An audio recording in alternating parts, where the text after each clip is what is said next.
Thank you. I know, and I have to not, I was like, Paul's looking at me like, yeah, don't lose it. Thank you.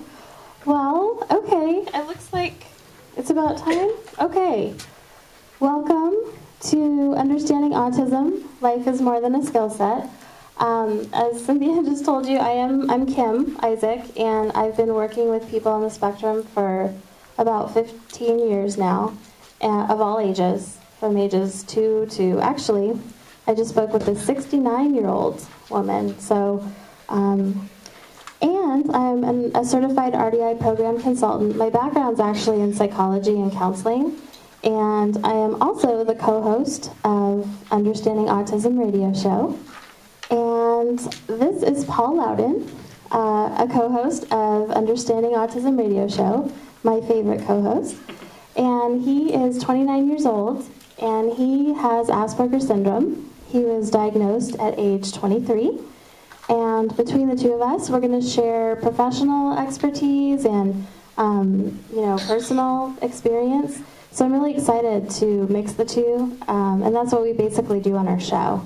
So before we get started, I just wanted to make a couple of announcements. One is we love, love, love questions.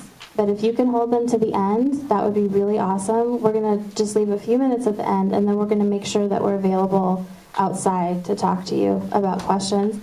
And also, did everybody get a handout?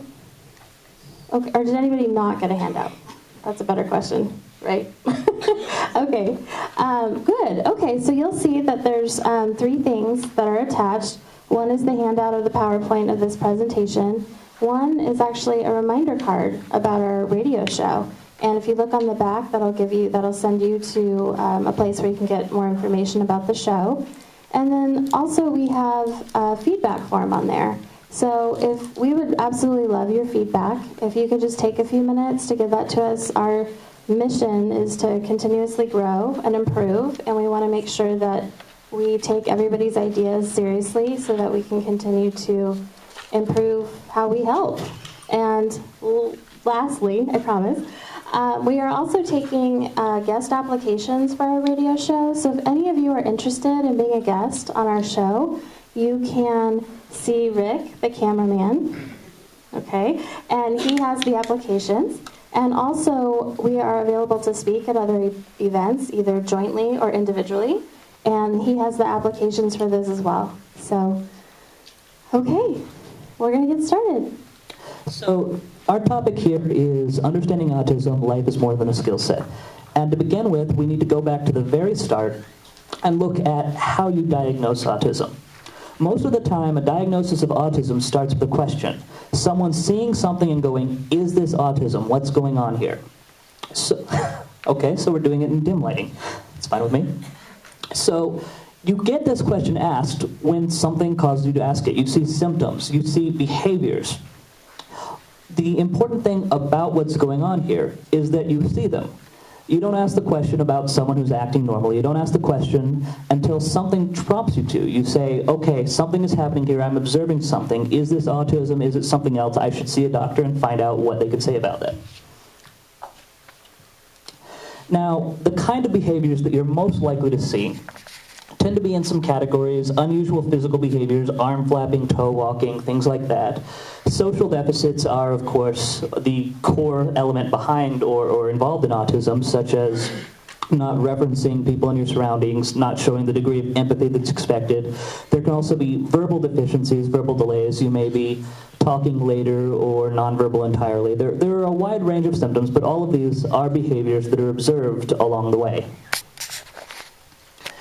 Now, because these are all observable behaviors, they become criteria for a diagnosis. When you're diagnosing autism, you look at what the child is doing, what their history is, what they're acting like, and you diagnose them based on these observable behaviors. This also means that our treatments are often based around these observable behaviors, that you look at what the child is doing, and you attempt to treat what the child is doing. If they are toe walking or if they are arm flapping, you look for ways to mitigate that, to decrease that, so that their actions do not interfere with their day-to-day lives. The thing is that these observable behaviors are often related to mental processes. So the thing is that as a parent, you see your child doing these things, or as a caretaker, as a teacher, you see the child or the person doing these things, and you think, okay, these are the problems, because obviously they are. If they aren't speaking, that's a problem. And because as people we often have a sort of immediacy, I see a problem, I want to solve the problem, that can lead us to not really make the connection that all of these observable behaviors are related to mental processes, things that are happening in the mind behind the observable behaviors. People, especially when you first encounter autism and you don't know too much about autism, will think, here's all these problems, I want to solve these problems. And problem solving is good. Problem solving is the kind of focus these people often have. And so we look for treatments based around the problems that we're seeing, especially, again, when we don't understand a lot about autism, we say, okay, I want a treatment that addresses these problems I'm seeing, and without a deeper understanding of autism, this can lead you to pick treatments that may not necessarily address the full scope of the problem. And so I just want to talk a little bit about some very specific concrete behaviors that are frequently noted as observable and are observable when you encounter a person on the spectrum. One of which is eye contact. And a lot of times, obviously lack of eye contact is very uncomfortable to the receiver. It gives that impression that maybe this person isn't interested in me, or doesn't care, or doesn't even know I'm here. So a lot of questions arise based on that, the lack of that observable behavior. And a lot of times that kind of behavior is taught in a skill fashion. So there are therapies that will teach, okay, I need to cue or instruct this person to look at me. They need that reminder. And so a lot of times you'll hear cues like, okay, look at me, or you need to look at my eyes, a lot of cues like that. And sometimes in some therapies, these skills are actually rewarded in a concrete way. And that's looking at it from a skill-based mindset, where it's actually teaching an action from looking at, another object or item and actually learning to shift your eyes from what you're looking at to the person. Now, if you think about why we make eye contact, though, it's not just a skill that we have. It actually has meaning. When we're making eye contact with someone, we're processing them. We're taking them in. And just looking out here and seeing all of you, I can tell, you're looking at me with these faces, and I know you're not just looking at me to look at me. Some of you are actually taking me in and processing me in my entirety, not just my words. And so that's kind of a difference in thinking between teaching the skill of looking and actually, creating meaning and focusing on meaning-based looking or gazing. Another area of observable behavior that tends to be problematic across the spectrum is communication. And a lot of times we think of communication at first as verbal communication. And on the spectrum, there are people who have minimal to no language. And then there's the other range that's kind of hyperverbal. Oh, some of you caught that. Okay. But either way, there's something that you are trying to correct in those instances. Either you're trying to increase the frequency of language or the quality of language, or you're really attempting to help them stop their talking. But anyway, that's a very skill-based cue or approach. And if you think about communication developmentally, actually before language even emerges, there's a lot of communication that develops based on interactions. There's the gazing, the processing of people, so using eyes to communicate, using your face, using your body, and developmentally all of those things happen before language is even acquired. So again, there's a difference between, teaching just language or even just skills as, okay, point to what you want, even that kind of instruction. Again, sometimes it can really lack the why behind it if you solely focus on just the action itself. And the third observable behavior or behaviors that I wanted to bring up is repetitive behaviors. And a lot of times those will appear in different ways. Some of them verbal, some of them nonverbal. You know, maybe spinning, hand flapping, toe walking seems to be a big one. And also sort of sometimes obsessions or lining things up physically or repeating things over and over again or getting stuck on things. So when we see an observable behavior of that sort, again, our instinct is, okay, we kind of need to stop that. And sometimes that becomes the focus to where we're not thinking about the why behind that. why is this person doing that? There might be, oftentimes there is a reason. Maybe they're trying to self-regulate. There could be too much stimuli coming in, and it's overwhelming their nervous system, and they need to actively calm themselves down. And developmentally, usually that's what happens between parent and child. Looking at your parents and developmentally reading them and developing that relationship, developmentally, that's how you learn to soothe. And so if that doesn't happen developmentally for a person on the spectrum, they have to use whatever resources that they have to self-regulate. So a lot of times, that's part of the why behind it. So in just a minute, Paul's going to explain some of the life experience he's had in terms of, life with skills. And I want you to sort of, in the back of your mind, also think about something else. I want you to give him your attention, but just consider something in the background, which is to think about all the skills that are involved in taking out the trash.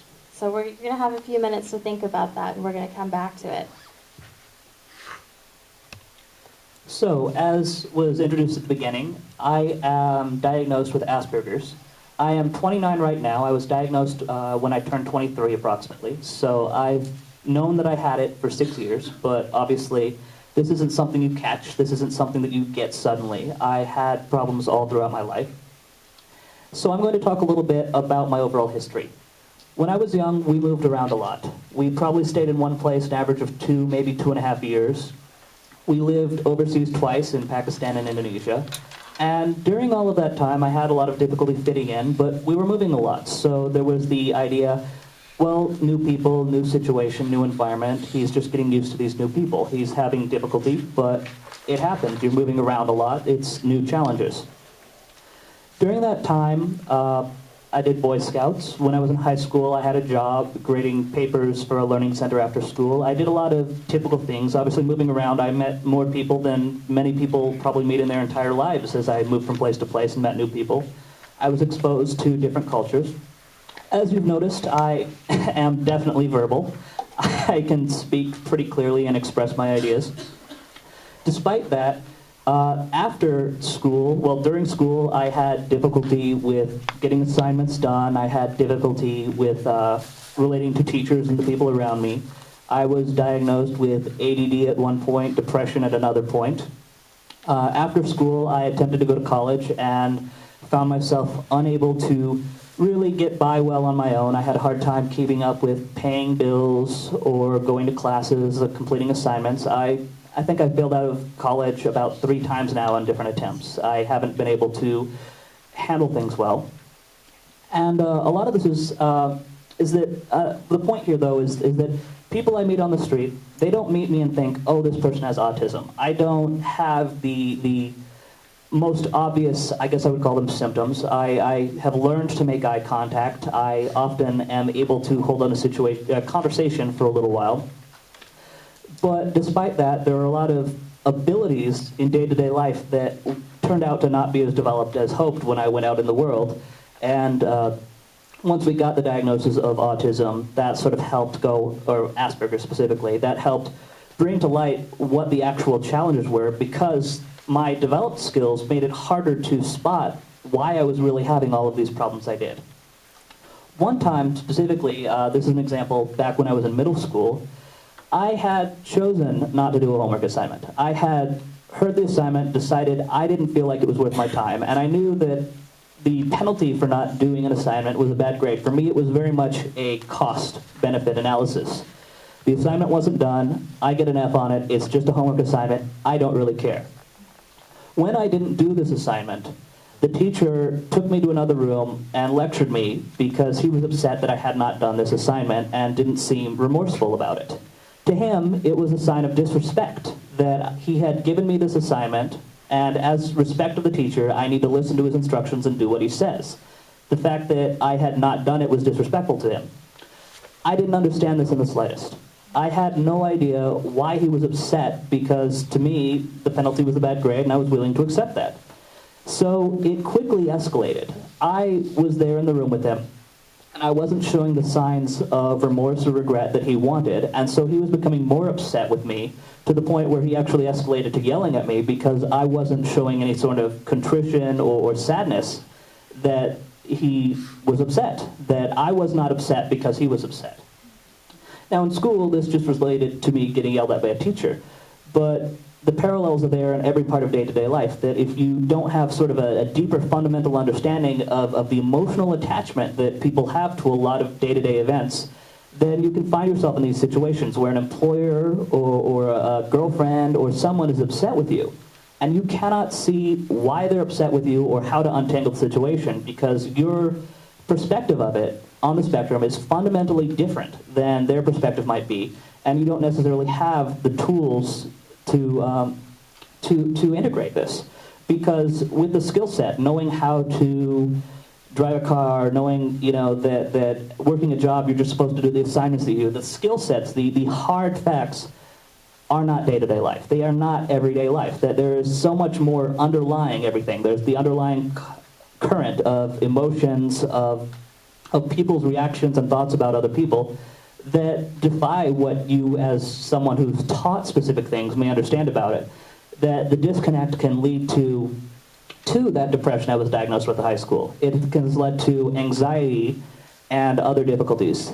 I can go out and I can hang out with friends, but it tires me out. That interacting with people in a normal social situation, it's very much a conscious act for me. That a lot of things, I need a very long recovery time after I've been around people. So I can live large parts of life where people would not guess that I was on the spectrum. They would not know that I have the problems that I do. But it comes with a cost because these underlying processes still aren't of the strength where I can do it without having to devote conscious energy to what I'm doing. And that's what we're talking about here. That there is a fundamental difference between the skill set that one might want to teach when one looks at these specific symptoms and says, let's make this better, and the underlying processes that really need to be strengthened when helping someone to be a whole person living day-to-day life. And I just actually want to add a little bit about what Paul is saying, because one thing, and actually he and I have talked about this. Can you hear me? Oh, okay.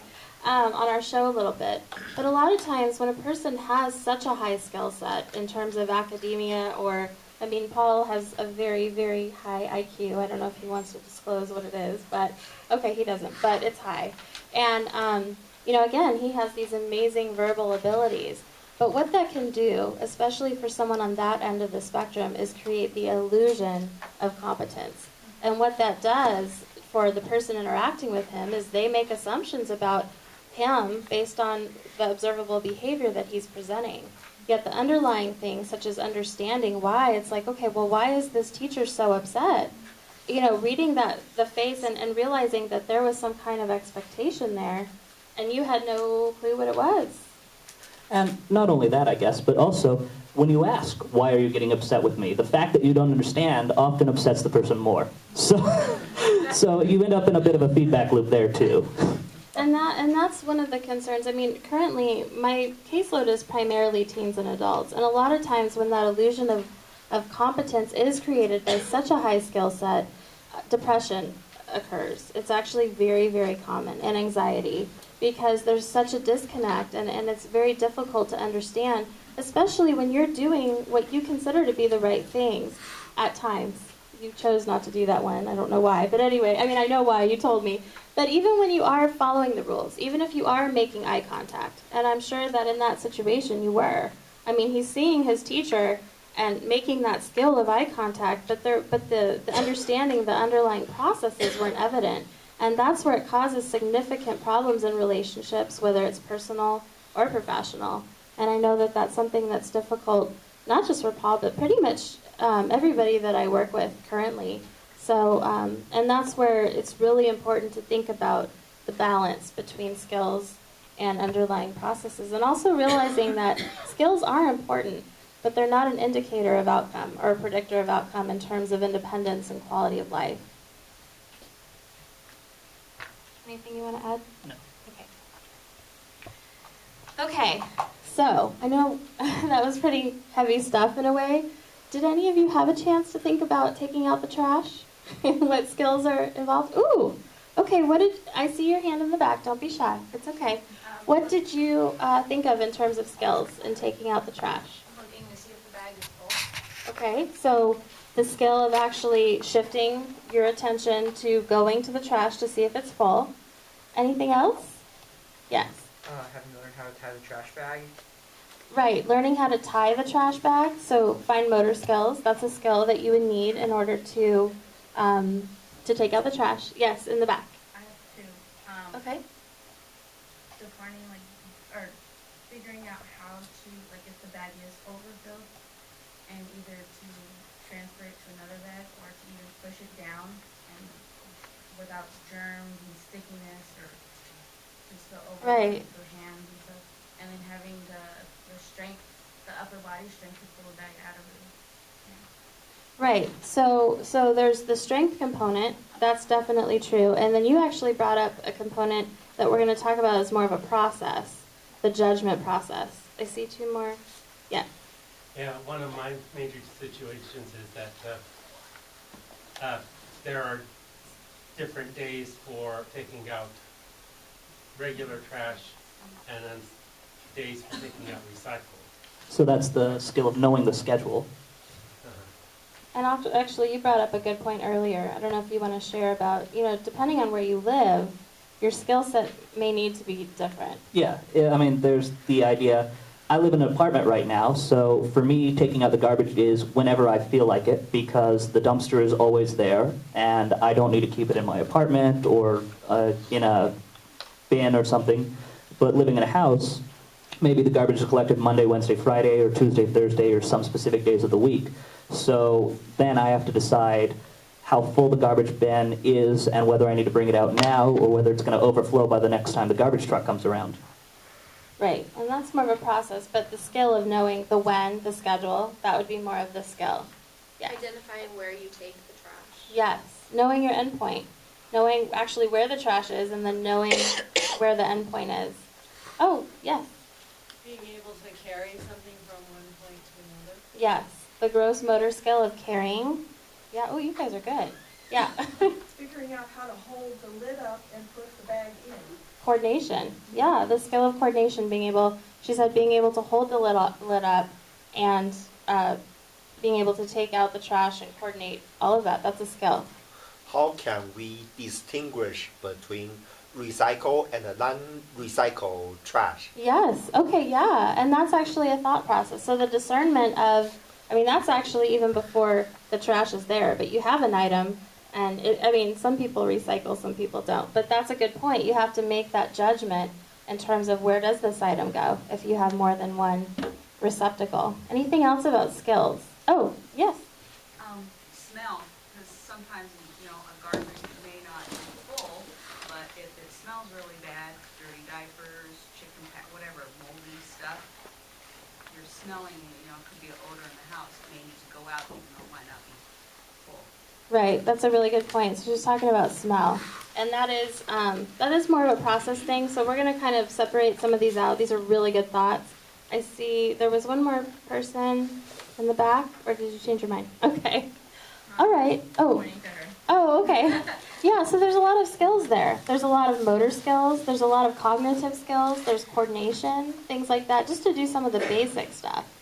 And then some of you brought up the more of the mental processes or the judgment or discernment that's required in order to carry out that task independently. So if you think about it, one of the big goals for probably all of you in here is to help your loved one with autism to achieve the highest level of independence they can. And there's different degrees of independence. And if you think about teaching skills alone, and that person can do the skills, that's a good thing. But there's also the, how do I know? How do I evaluate? How do I analyze? Some people may be taught, okay, I take the trash out when it's full. And I know some people who pretty much literally and concretely wait till it's full. And just as a point, that's, if you were a parent telling your child how to take out the trash, you would say, okay, when the trash gets full, you tie it up, take it out. And there's a lot of assumptions in there, what full means, what tying it up means, that involve processes that you don't necessarily think about explaining. And that's sort of the distinction we're making here, is that the basic skills and the basic steps are a sort of abstraction on underlying processes that also may need to be discussed or explained. And that is really important, because if you think about it too, a lot of times, some of you might be able to relate to this, but we inadvertently do the thinking for the student that we're helping, and we end up telling them what conclusion we've arrived at versus teaching the process. So it's like, yeah, how do I know? If I were to tell, my niece or nephew, okay, it's time to take out the trash. I've assessed it and I've made a decision, and I've given that instruction. Because I know they have the skill, and maybe I don't want to take it out myself, and all that stuff. But there's a lot of judgment involved, and even some of the simplest things. And so, it's very important to think in that kind of balanced fashion. The difference between instruction and guidance. Right, and that's a huge component, and it's a mind shift in how you're interacting with the person that you're helping, and communicating, and helping. It looks like you want to say something. Okay, all right. So so you can see there's skills and there's processes, and again, we learn processes much easier than people on the spectrum, and so they become sort of background processes for us. So those are things that we really don't consciously think about or talk about, because we've developed them very strongly, and that means we don't need to run them in the front part of our brain anymore. Once you're competent in that area, it transfers, and you don't need to actively think about it. So let's think about the brain a little bit. So we've talked about skills, and we've talked about processes, and I just want to help clarify some of the differences in the ways people obtain knowledge, learning and teaching. And so we have two columns here. One is static thinking, and that's more of a passive acquisition of information. So those are things such as acquiring information, receiving information, memorization, storing facts and information like that, and accumulating knowledge. And a lot of times we think, okay, if we keep inputting information, that's good. And sometimes it is. But a lot of times people with autism also end up with the problem of having so much information stored and not being able to use it, and knowing how to employ these skills when needed. And so we call that static type thinking, where there's a known, and it's more of a passive use of the brain. And I'm assuming all of you were at Temple Grandin's talk yesterday, and she had some really great images in her slides of the brain. And you can see where the neural activation differences were in the brain of a person who has autism versus a typically developing person. And one of the hugest deficits for people on the spectrum is the frontal region of the brain isn't developed as strongly as the back region. And the frontal region is responsible, in part, for making those kinds of decisions, for learning and creating pathways to help someone develop judgment. And so the static thinking is basically that when you're engaging in that kind of thought, you're using a specific part of the brain solely, and there's no neural pathways that are being used, because you just need to basically passively acquire. And then we have the other side of learning, which is dynamic thinking, the unknowns, the things that you have to actively mentally engage in and not just passively engage in. And so some of that is things that are mentally engaging, things such as evaluating, assessing, observing, reflecting, integrating what you know versus, in conjunction with what's coming in at the moment.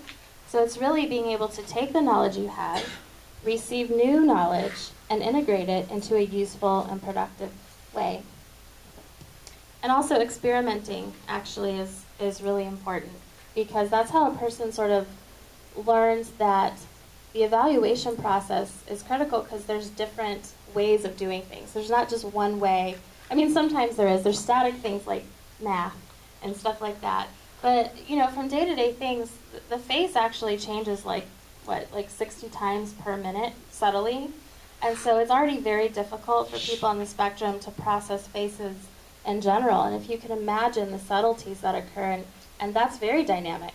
We don't keep that one look on our face when we're communicating. Okay. You have something else? No. Okay. So we want to talk about, so what are we trying to encourage here by giving you some hints or some basic concepts to think about? And actually, this is your slide. Yes, it is.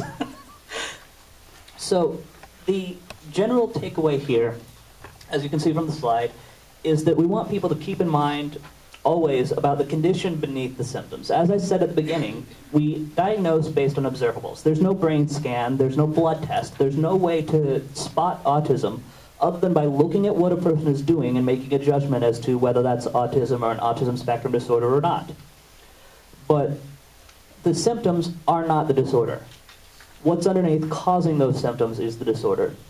And so anytime you're talking about treatments, as a parent, as someone who's working with someone, keep in mind that there are these underlying thought processes, that when you're picking a therapy or therapies, that it's important to maintain a balance between addressing the obvious observable symptoms, which do need to be solved in some manner, and the things going on underneath, the things that have caused my anxiety, my depression, and can cause that in other people. Because when you get rid of most of the observables, when you've addressed a lot of the more serious, in some ways, or more apparently serious symptoms of autism, you still end up with someone who often has what would be diagnosed later as Asperger's. You've solved a lot of the problems, but you still have someone who has the emotional difficulties, the social difficulties that they can put on the face of being someone normal and show the illusion of competence, but still encounter a lot of problems over time. And so the most important point is that all behavior has a what and a why. There is what they are doing and why they are doing it. If they are arm flapping, why are they arm flapping? Just stopping it means that you're redirecting that why to somewhere else. That if you convince them not to flap their arms, whatever internal stress is causing them to need to release that way is going to try to find some other way to release. So looking at the whole picture, what causes the behaviors, is vitally important in helping to have a long-term, comfortable solution to those behaviors.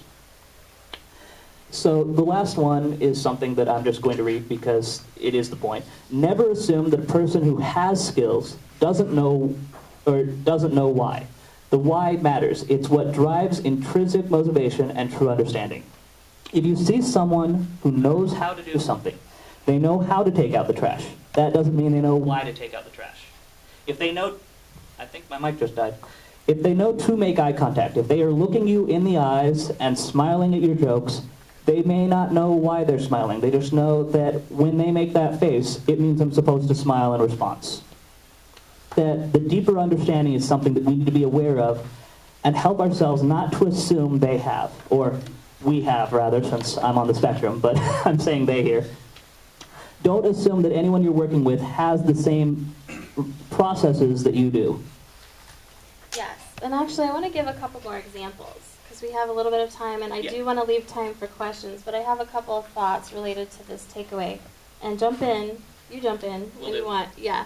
One example of this too is, having the skills or the training to, socially, to respond and to someone when they address you, and a lot of times in a greeting. And I've worked with a couple of different people where they have learned, okay, I'm supposed to say hi. If somebody asks me how I am, I say I'm fine. And I've run into some situations where they've learned that skill, but they're actually not evaluating themselves. So, I worked with a girl, and I don't know how old, she was probably 9 years old at the time, and she was upset. Her face looked troubled. She was kind of fidgety, and so I asked her, I said, "Are you okay? How are you?" And she's like, "I'm fine," and she's crying, and I knew she wasn't fine, and I said, "You don't look fine," and she said, "No, I'm fine, and so she had learned that skill, and partially, I don't know if she had the language to actually totally describe, but she was consistently answering no matter how she really felt, or assessing, the situation in terms of that maybe this person could be a safe person to talk to about it, thinking about all of those potential options. Another thing, and this happens with a couple of people I work with, is the greeting again, is you tell someone hi, and then a person reciprocates. And sometimes if a person has learned that something specific is supposed to happen, and the example I'm thinking is this adult that I work with, he learned that when you say hi to someone, the someone's supposed to smile back. So what would happen if that someone didn't smile back, he'd say, hi, hi, hi, and he'd go on and on and on. And nobody really understood at the time why he was doing that. And finally, we were able to figure out that he was waiting for a very specific response. And when he wasn't getting that specific response, we realized, wow, he doesn't have the underlying thought processes to evaluate the situation, and also realize people greet in different ways. You know, hi is pretty typical, and there's nothing wrong with hi. But again, if somebody were to greet him in a different way, he didn't know what to do with that. So he had learned a very concrete skill, and he was a very strong static thinker, so it was very difficult for him to think outside of that. Should I give the watering plants example? If you'd like. Okay. Well, I have another example I want to share, and I think parents would probably be able to relate to this pretty well. I don't know if some of you, do you have some of you like have your kids, no matter how old they are, help you at home, like with chores or outside things, watering plants, things? Okay, I see heads nodding. That's okay. I know you're not. It's like you all can't answer me at once. That's okay. But you know, I worked with a family where they were very into gardening. And they were very into taking care of their yard, which was awesome. And that father wanted to transfer that pride and habit to his son. And so they were working on watering plants. And so, you know, the son learned, okay, the hose is over here. I'm going to get the hose. I'm going to stretch it out. And I know that I turn it on and water comes out. And so basically the father and son would go from plant to plant, and the father would watch the son with the hose and say, okay, stop, that's good, let's move on. And so they moved on to several plants. And this was on tape. In RDI, we do a lot of videotaping to help with parent training and things like that. And so this is on tape. And I'm having a meeting with them after. And this is good. I mean, the son absolutely learned to do the skills required. And he said, yeah, I really want him to do it on his own. And I told him to go out there, and the hose was flying all over the place, and the whole backyard was watered, and he couldn't really water it on his own. And so I asked the dad, I said, well, how did you know where to start? How did you know when to tell him to stop? Why did you tell him to stop? And he goes, well, because it was hydrated. I said, but how did you know it was hydrated? And he goes, I just knew. I said, well, you didn't just know. It probably felt like that, but you were observing. You were analyzing, you were monitoring, and he was waiting for you to give the answer. Now, that happens inadvertently. It's not like that's intentional on any of our parts, that we're going to do the thinking for somebody and then give the answers. That's actually the opposite of what we want to do. But without that high level of awareness of how we're teaching and how we're presenting, it's very easy to get stuck in that habit. And so that was another kind of example that really stood out to me, and I'm sure it happens a lot. And I'm guilty of it too. I mean, I've been doing this a very long time. You can't catch every moment all the time and focus on process. It's very, very difficult. It requires a significant amount of thinking on the part of the guide. And so you really have to pick and choose where you're going to decide to focus and work on processes and where you want to work on skills. Anything you want to add to that? No, I think that's about it for the presentation. Okay. We would like to let everyone know that we are recording this on video, and we'll try to have it up on YouTube if anyone would like to watch it again or share with people. We also do a podcast of our radio show, which all of you should have our business card on your thing. And we hope to make the audio of this presentation available on that podcast so that you can access it easily. And we are available on iTunes, thanks to Paul. So now I guess, does anyone have any questions they'd like to ask? So you got diagnosed very late in terms of age, right? So do you think, it would have been good if I got diagnosed early, and do you ever think, I wish, I was, my parents did some things when I was young, and, what do you, if you have to roll back in time, how do you think you wanted it to be, knowing what you know now? I think there's a strong benefit to diagnosing people on the spectrum very early. I mean, the earlier you know what's going on, the earlier you can start working with them. For me, I honestly, one of my weaknesses is imagining how things would have been different. So, Yeah, it's a tough question. but for me, at 23, the diagnosis was a relief. because for me, the perspective is I always had autism. There was always something wrong. Once I knew what was wrong, that was a place to begin working on improving things. So for me, the way I could perceive it, and this is the way that I hope all parents perceive it when their child is diagnosed, when you get that diagnosis, that's not the end of the world. That's the beginning of things getting better. Yeah, and also I just want to add too, because I agree, obviously the earlier that you get a diagnosis, obviously you can start and begin the learning process at that point. But I also want to make a very strong point. As I work with teens and adults, the brain is plastic, which means that it's ever changing and growing. And unless there's like a physical brain damage, nobody stops learning at a certain age.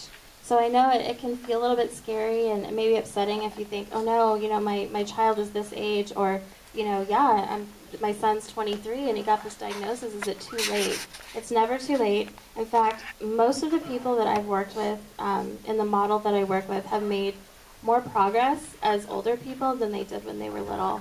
So I think that's something also that could be very freeing to parents to realize that unless there is some kind of physical damage to the brain, that you continue learning. I'm not going to say, oh, I'm this age, so I'm done. I'm not going to learn anymore. So that's a really important thing to remember.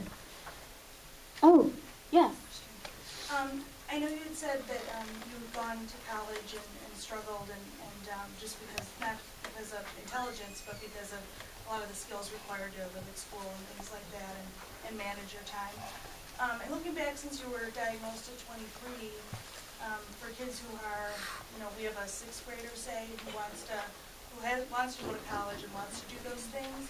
And looking back, what would you have say that would have helped you to be successful if you wanted to go to school, but yet you had struggles with those areas? What would help?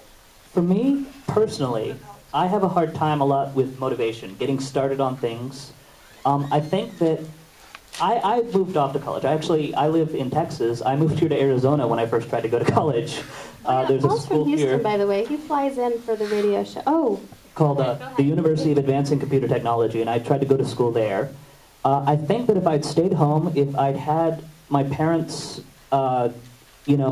around to say, Paul, you need to go to school now and keep me moving, the hard part for me was getting moving more than anything else. So I think that a strong support system, wherever you are, having teachers who are supportive, having family or friends who can sort of help keep things moving, because as long as you're moving, you're getting somewhere. You may not succeed every single time, but as long as you're moving, you're getting somewhere. So I think that that's what would have been helpful back when I tried that, was having people around to just sort of keep me on task and keep me moving in the right direction.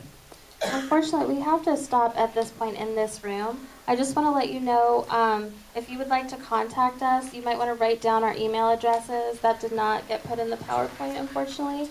And you can also come talk to us. We have cards we can give you. If you could just take a minute, maybe outside, to fill out the evaluation forms, we would really appreciate it.